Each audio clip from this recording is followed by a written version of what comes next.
Chers amis, bonjour. Voici l'épisode Clopinette numéro 4. Le prince rentre dans sa bulle. Le prince courageux travaillait sans relâche, sans repos, dans ce monde terrestre si funeste à cette époque-là, qu'il ne pouvait plus gagner assez d'argent pour vivre dignement, et surtout pour gâter ses enfants comme il avait toujours aimé le faire.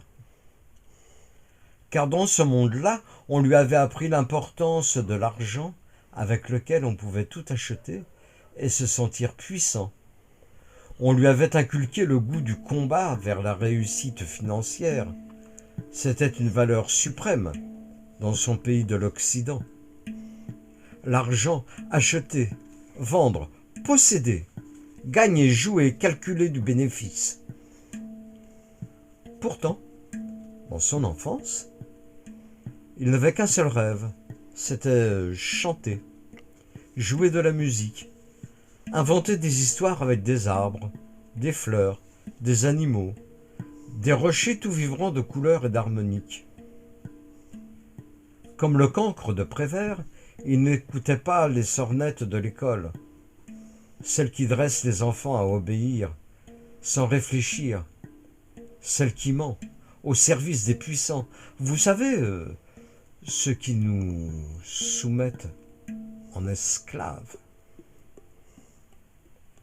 Mais comme il fallait bien se soumettre aux lois de ce pays, il fit des compromis et fit de la musique un gagne-pain.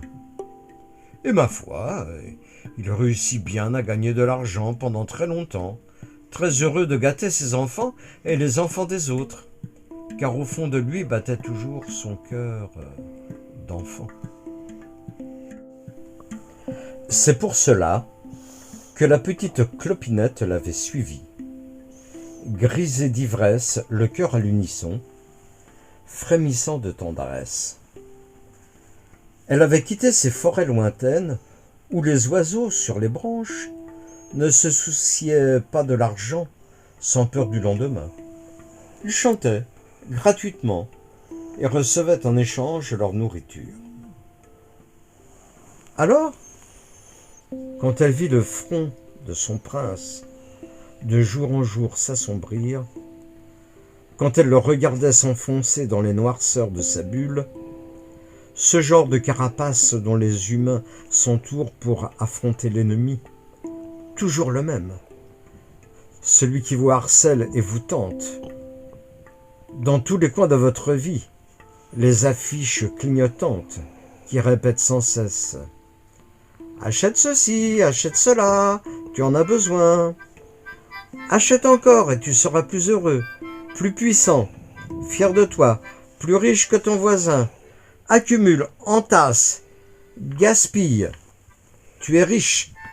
Gaffe-toi, remplis-toi, jusqu'à en vomir, jusqu'à en mourir. »